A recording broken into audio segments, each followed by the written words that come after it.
Today on NFTs Made Simple, we've got co-founder and CEO of the Bulls and Apes Project. We've got Anthony Mongiello in the house. Dragon, you excited?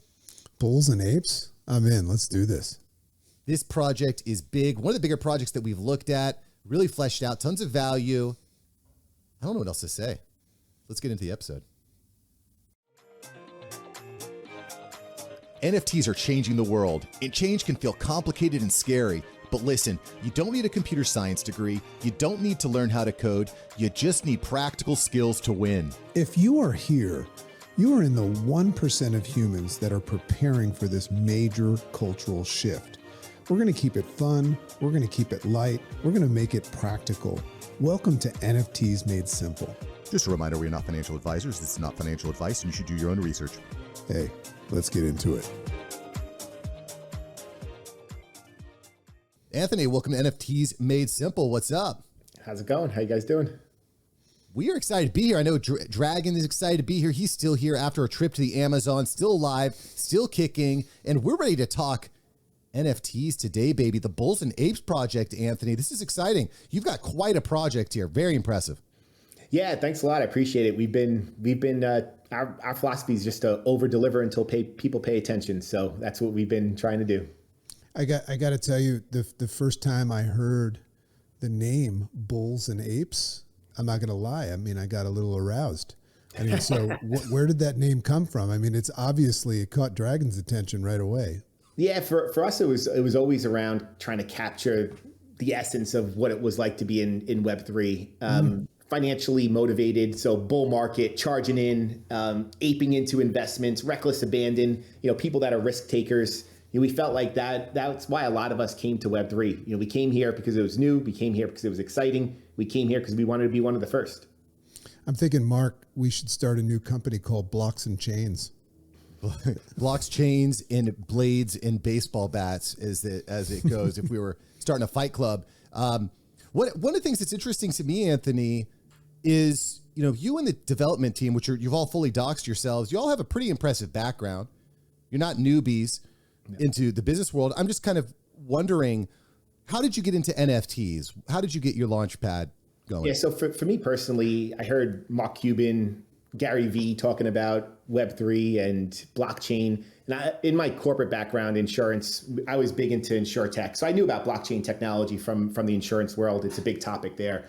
But when I started hearing about the use cases around NFTs and digital owning assets on the blockchain, that's when I started really getting interested, removing gatekeepers, removing intermediaries, not having to go through a bank or DMV to make a transaction. Those are the kind of things I was like, wow, this could be a big impact on a lot of people's lives. I was like, I gotta learn a little bit more. And then when I got there, I saw that just the community aspect around it. I always use the analogy. It's like Instagram. You didn't have to go to Instagram to share photos. You had Snapfish and Amazon and whatever else.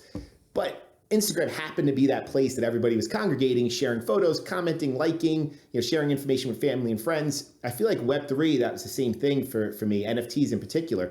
It was this place where creativity and collaboration came together, this entrepreneurship came together, this ideas of how can we use this technology to really help others, to bring opportunity to others. And that's part of our vision for the company, is to create a world of infinite opportunity. And I do believe that the blockchain technology does that by removing the gatekeepers and intermediaries. It's permissionless, and that's going to open up opportunities to people that maybe otherwise wouldn't have had it. It's interesting to look at the idea that somebody from the insurance world, knowing what you know from that world, makes total sense how you would be immediately attracted to, blockchain, Web3 and all that stuff, because who would know better than somebody from that world with what its value is. So I'd never thought of that before. That's pretty cool. Yeah. So I went from this boring conservative industry to I was going to say, man, it sounds pretty boring. Yeah. Hey, look, I made a career out of it and I enjoyed it, but, no, it's nothing like Web3 and NFTs and crypto and the ups and downs. And we launched right in the middle of a bear market, so that it was right when we had the challenging times, and it's been a good ride. What's interesting to me, I come from a boring background too. I was in the insurance industry for over a decade. Yeah, that was a little bit of a side It was a little bit of a side poke at you, Mark. I don't know if you picked up on that. I listen, that's why I'm hopping in here. I have to just kind of see the similarities between Anthony and I, because, I went from a very boring industry and now I'm in media production and I get to interview and look at cool projects all the time. So one of the things I noticed about your project, Anthony, is it's not boring. It's going from a kind of a boring, slow, just the facts, ma'am type of industry into like Bulls and Apes. We're exciting. We have all these different varieties. There's gameplay behind it. There's tokenization. I'm just kind of wondering, how did you make that shift? Because you're the CEO of the company. You got the vision, baby. How did you make that shift from a boring insurance industry into exciting new NFT technology with the Bulls and Bears? So I've always had my hobbies, and big time collector. So as a kid, collecting cards and comics. As an adult, I collect wine. I have a nice wine collection. And so the idea of collecting and bringing sets together, that's always something that's been of interest to me. And, right now I feel like what we're seeing is there's a lot of people that are 30, 40, 50 years old that are tapping into their inner child through the Bulls and Apes Project. You see some of the conversations of people like, oh, I got to earn my methane. I've got to get my incubator. I've got to get a teen. I've got to get a God Bowl. They're playing the game, and you could see them, living back to their childhood through it. The lore, we have over an hour of animated storyboard lore, and the adults are captivated by it. Their kids are captivated by it. It's multi-generational appeal. We really have something around the IP that we are really just starting to tap into. But this idea of adults, tapping into their back to their childhood, I feel like is really being captured in the NFT space, and we're jumping all over that big time. Dragon, I don't know about you, but I'm hearing, when I hear Anthony talk, I'm hearing some of that VeeFriends kind of vibe. Yeah. Right? The gameplay and the story and how important that is to the brand. Yeah, I'm just curious to know. I mean, it sounds like we've got somebody that has grown up kind of like Mark and I, following Gary V. It's interesting because when we started this, Anthony, we started NFTs Made Simple. We were completely unaware. We were interested, but looking on the outside in. The whole purpose of this was Mark and I said, hey, let's take the next 10 years of our life and become experts in the field.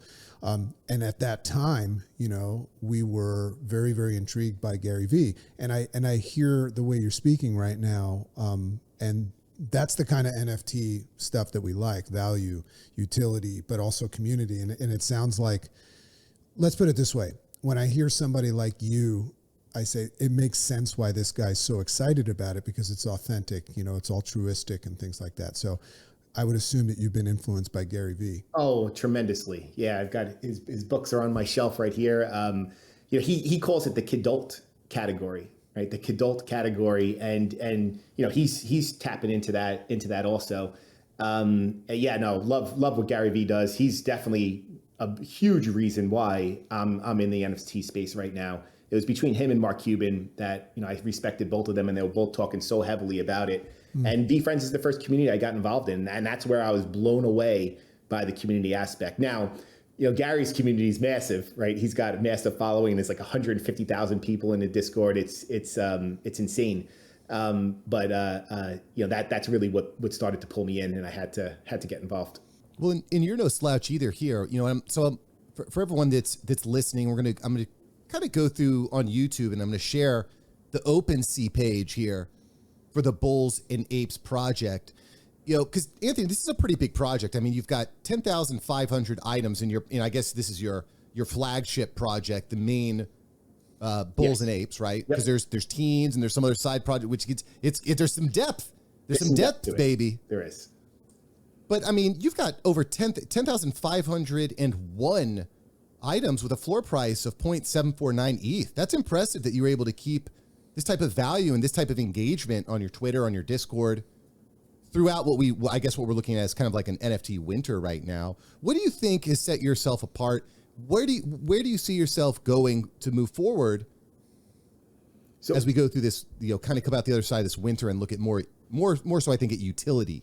Yeah, so we have there's two sides to our utility coin. On the one side is the fun. It's the NFT side. It's the gamification. So we didn't just release an ERC20 token like a lot of projects have. we released it with in-depth gamification behind it. We released it with the lore that brings that gamification to life. And that has a huge part of the stickiness to it, a huge part of, people coming back, each day. And the other two co-founders, so it's myself, it's Manny and Guy. Manny and Guy come from a gaming background, so they have a lot of experience building and delivering mobile games, so they get the psychology to it. And a lot of what we do pulls from some of that gaming experience where we didn't build a game, but it's certainly a gamified tokenomic structure. It's a gamified NFT. On the other side of the coin is the financial side. So we have, and Manny in particular has very deep connections in the VC world. So we bring VC deal flow opportunities to our community. So you hold a bull, you're in the inner circle, and you have access to this curated deal flow. We've done 20 deals so far. 2 of those deals, one was OpenSea, the other was SpaceX. So our community individuals in our community own pieces of SpaceX and own pieces of OpenSea. Yeah, that's so, very much like a traditional mastermind that people spend hundreds of thousands of dollars to be part of. And the value is being in the room where it happens, some high value networking, but also getting access to some lucrative deals. But there's also, I just want to kind of flesh this idea out because the other thing, JC, that's interesting to me about this is by putting the NFT, because you probably aren't going to have, correct me if I'm wrong, 10,000 people within your inner circle. No. Right? No, there's roughly 1,500 right now. Yep. Sure. So, but you've got a ton of owners out there that maybe aren't part of the inner circle, but they're still kind of like, I guess the inner circle is kind of like the core that's keeping the project together, and everyone else is kind of coming around that to try to get the halo effect. Is that right? Well, they're all officially in the inner circle, but they're not all very active and engaged, right? So we have a core that's active and engaged. But they all have access to the VC deal flow. Not everybody is taking advantage of that. Some people just aren't connected. A lot of people buy NFTs and they just store them. They just keep them aside, and they're not very, very active and engaged. Others are extremely active and engaged, very active. And so it's that spectrum. So one thing I'm going to ask this question on behalf of our listeners, kind of know what they want to know. Talk a little bit about what you mean by gamification. Now, because I have my own idea, but because here's the deal, because of the scars that people have, especially with an ape or something like that, that comes from the days where people bought these pictures, and at the end, when the rush went away, there was no, so that's when with the birth of utilities and gamification.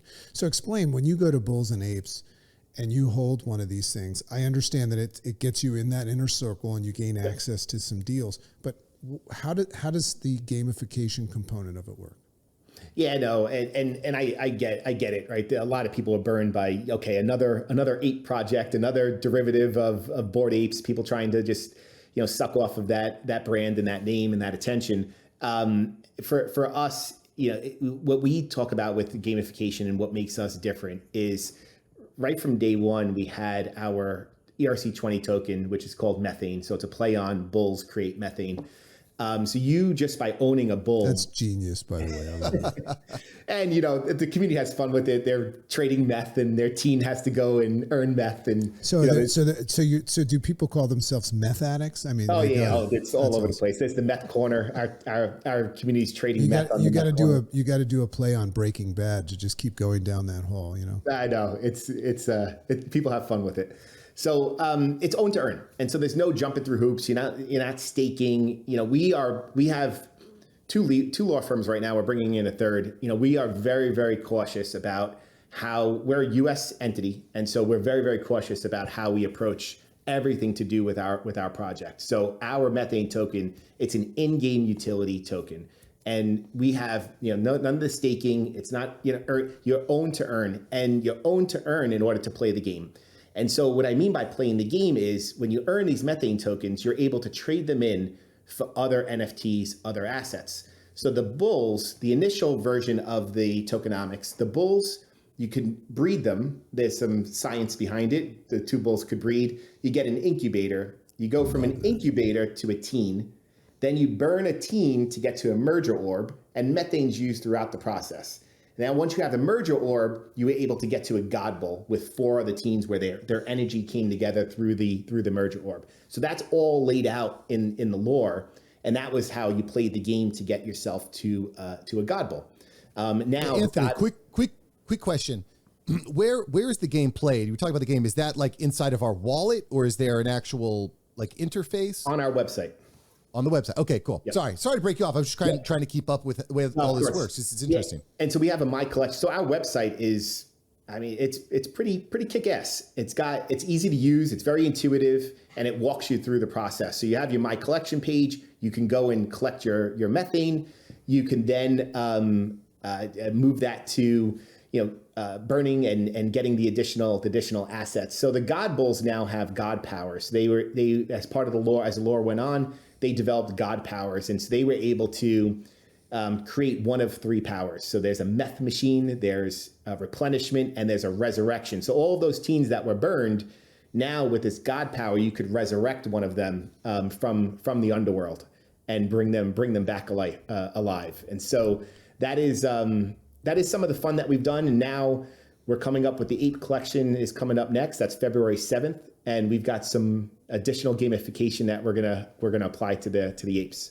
This is super cool. I love the idea of birthing, like giving a little bit of creative rights to the owner to come together with somebody else. I would assume Mark and I would have to get permission for our wives before we birth something. But all of these things that you're explaining, it's just making me think like somebody on the Bulls and Apes team is like definitely experiencing with psychedelics or something. I mean, birthing gods and all that stuff, but very, very creative. The closest thing that I could say Mark and I have experienced was when we got involved with book games. So that was a fun idea, but I think that you're taking it to a new level. I love this. Yeah, I think with the lore helps bring it to life, and the creativity around the lore, and now so that we've got about an hour of narrated storyboard lore, and you can see these different character developments happening, and it can go in so many different areas. And one of the things that hasn't happened yet, which I'm really, really interested in seeing, everything that we try to do it the Web3 way. Even though I'm, got to my gray hair and I come from the corporate background, and Manny and Guy come from Web2, we try to do things the Web3 way. And the way that we build out the IP, I can't wait for there to be fan fiction. And similar to Star Wars, we had all these fan fiction items and paths that went. I can't wait for somebody to take their bull and then start to create different channels off of the core lore that we have. That's going to happen. I know it'll happen, and I'm really interested to see where the community takes it. Just to clarify for everybody, can you just give a quick little 2-sentence? What is the lore? So lore is the story behind the bulls. Why bulls? Where did they come from? There's a creator character there. There's subject 1. There's Red. There's the captain. You see why the apes come into the picture. So it tells the story behind the collection. Yeah, very, very attractive to that community. That must be what's your Discord like? That's got to be pretty fun. It is fun. There's a lot going on in the Discord. There's a lot of we have conspiracy theory teams, people that are coming up with, okay, what's going to happen next, and what's going to happen with the apes, and so everybody's trying to predict what's going to happen next in the storyline. And a lot of times, the way the community is interacting with the tokens and the game, that has actually made its way into the storyline. And so the community gets super excited where, like, as an example, they've really come together around this Alpha t-shirt. And so they're called the Alpha Club. And so the Alpha has made it into the storyline. There's guilds. There's a Northwest, South, and East guild. And some of the community were collecting gods from each guild, and they called it a compass. Well, the God compass, it made its way into the lore. That wasn't something that we came up with, but the community did. And so it's real fun to start to see the community actions coming to life in the lore as well. Community, I mean, and that's, I think, at the end of the day, what really drives the NFTs. And by creating your own lore, your own brand, it makes it irreplicable, right? Which is something that's important. We don't want people to be able to replicate our non-fungible tokens. No fungibility over here. I do have a quick question, Anthony. Twitter Spaces How important is Twitter Spaces for you and your NFT project in reaching new people, in developing the idea, and connecting with other potential collaborators? It's massively important. So with the way I look at community is, in the traditional world, customers are at arm's length, and maybe you do focus groups, and maybe you do surveys, and maybe you get some feedback from customers, but it's mostly at arm's length. In the Web3 space and NFTs in particular, you've got this community that has skin in the game. They care about the brand probably just as much as you do in some cases.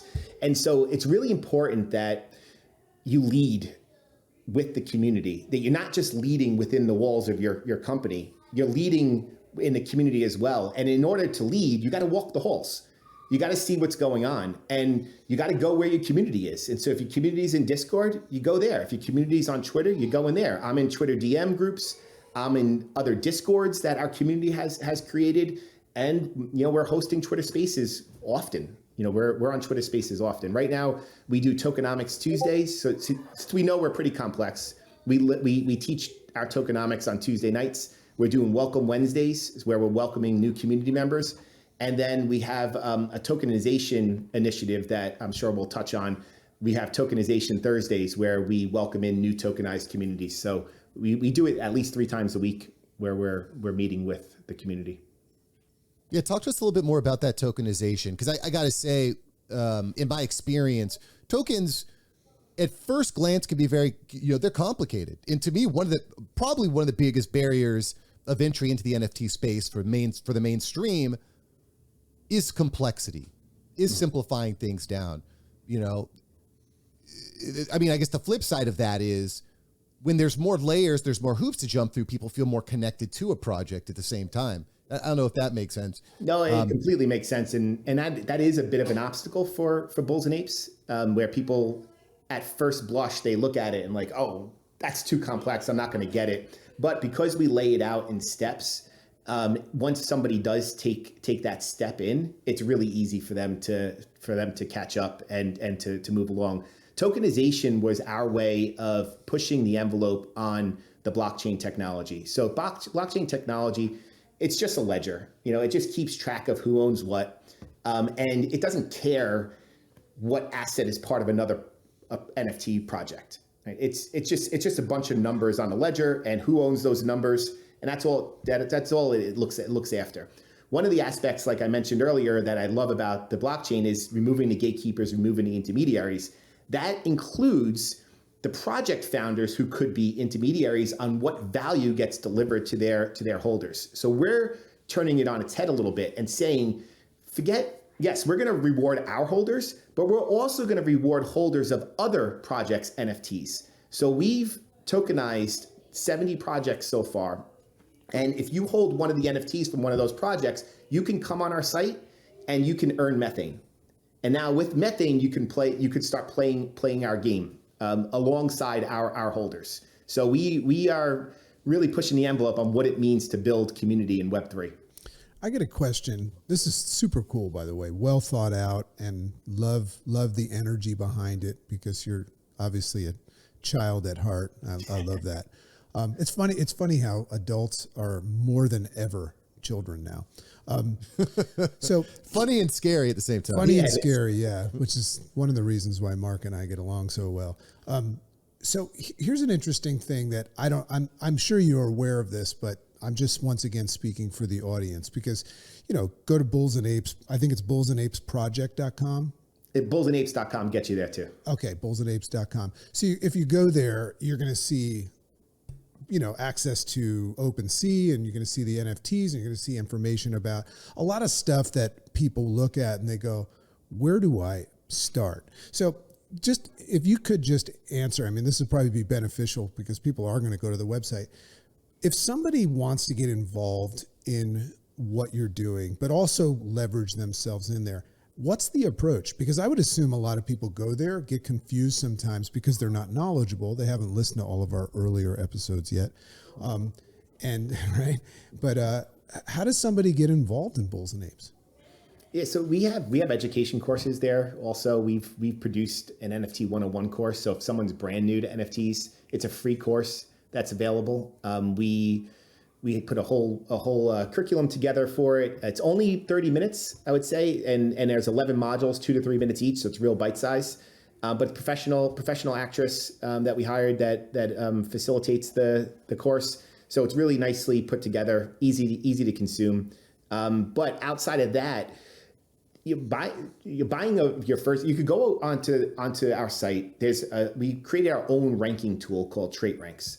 And Trait Ranks is the easiest way to navigate and to browse the collection. So you don't have to go to OpenSea, you don't have to go to another marketplace. You could browse our collection right on our site. You can see what's for sale, what's not for sale. Ultimately, it'll get you a link to OpenSea, but it's a real easy way for you to learn a little bit about our collection. You'll be able to toggle back and forth between teens and bulls, so it's real easy to take a look at what might appeal to you. We have our lore, which is a good way to get familiar with the project. It talks through the gamification in the lore, so that's another way for you to get comfortable. And then if you wanted to converse with other people that are already in the community, the Discord is the best place to do that. And our community is just really friendly, very knowledgeable about how to approach it. Everybody was new at one point, and so the community is the best way for you to go in there, ask a question. We have a fully paid moderator team, which a lot of projects it's volunteers, but ours are professionals. They're paid, and we take the moderation in the community very seriously as well. So there's always somebody there to answer a question. So cool, Mark, how I just went there and checked it out, how he takes all of that time to like educate people first. There's nothing more powerful than somebody that makes a decision after they've learned. And I know, God, we've been subjected to impulse buying and stuff like that. I love the fact that you're also educating. Very NFTs made simple he is. And also, one of the things that we did for the Bull Mint, and we're doing again for the 8 Mint, is we had a 6-month ETH back guarantee for anybody who minted a bull. I saw that, man. I said, this. Yeah, how do you do that? Yeah. How do you do that? So basically, it's a money back guarantee. If within 6 months you're not happy, you get your ETH back. How do you do that? I've never seen that before. So there's 2 caveats. You can't buy or sell it. So it's not for somebody who bought on secondary, and you couldn't have used any of the gamification. So you couldn't have played the game. So it's just like when you buy a product in a store. If you used it, you wouldn't be able to return it. So it's the same kind of aspect. You need to be the person that minted, and you couldn't have used any of the utility. But what you're saying is so powerful, because what you're saying is that if you don't get any value out of this, we don't want you to we want you to get your money back. 1,000%. Because that's what it would be. It would be somebody that bought it and then maybe said, "What did I just do?" or "This is not right for me." Just the fact that you're doing that is just, I've never heard of anybody doing that. And in this bear market, so May 31st we minted. Thanksgiving weekend, end of November was the end of the 6 months. So we know how painful that period of time was. Out of 10,000 bulls, 15 were refunded. 15. Wow. Those people feel like losers right now. Well, we did a little bit of a graphic that shows all the bulls that were refunded, and some of them are very rare bulls. And so we're showing the floor, what they got back and what the floor price was. And it's a tough picture to look at if you were one of the ones that refunded it. Hindsight's definitely 2020. Super cool project, Anthony. I appreciate you coming on and just really opening up the books, telling us more about this project. The bullsandapes.com. That's where you need to go, baby. That's where you need to go. And, I just want to reiterate one point. I think it's something that strikes me is that when going through a difficult economic time, it's the people that innovate and try new things that are really going to just dominate and explode. And I think that the approach that you're taking of making it easier to get involved with a layer of complexity, but making it easy to get involved, easy layers of education, I think that is going to be really big, especially when you're speaking to entrepreneurs and innovators and people that have money, don't want to get left behind, don't want to miss out on the Web3 space. But the idea that I could get into it, but if it's not for me, I can get my money back. That's right in line with me with Alex Hormozzi's make an offer so good people feel stupid saying no, because you lay it all out and they say if you don't like it, I'll even get your money back, right? So that's I think that's really part of the reason why your project is thriving at this point when many projects are not. Well done. It's conviction. We have the conviction in the technology, in the space, and in what we're doing, and so it makes it easy for us to move the way that we do. That's proof of what you said when we opened up. And I listened to another interview that Anthony was doing, and basically when they first started looking at this, they realized that they were thinking about doing it at probably the worst time ever, because there was a lot of scams going on, and just that winter Mark talked about, and they said, what should we do? And Anthony said, well, that's not us, so let's lean into it. And that's an example of him not just saying that, him backing it up. So a lot of respect. Yeah, we've been doing it for months now. So we're here. We're here to stay. We're not going anywhere. Dig it. Thanks for joining us, Anthony. I will have links below. Definitely check out the project at bullsandapesproject.com, and definitely a Twitter page that you need to be following, people. Own it. Link below. See ya. Thanks. Yo, Dragon, wasn't that a dope convo with Anthony? It's been a while since I've been this excited and reinvigorated about it. I'm just excited to see this new breath, and this guy's really got his act together. So yeah, I loved it. Yeah, I love the complexity of this project. Because I think part of what a lot of NFT projects fail to do is capture people, to keep people coming back. It's really buy this token, put it in your wallet, and then maybe in 5 years you'll think about it. But the fact that there's complexity, there's lore, there's different levels, there's tokens, there's a cryptocurrency attached to it with the meth, I think is enough to keep people invested in continuously coming back. And I think that, we just talked about this a little bit, JC, but the complexity is also kind of a scary thing too. If it's too complicated, people don't know how to get started. But if it's not complicated, it's not complicated enough, it's not going to hold people's interest. Yeah, you got that right. But I'm not going to lie. After that interview, I'm thinking about becoming a addict. Don't sound clip that. All right. We'll catch you here next time on NFTs Made Simple. See ya.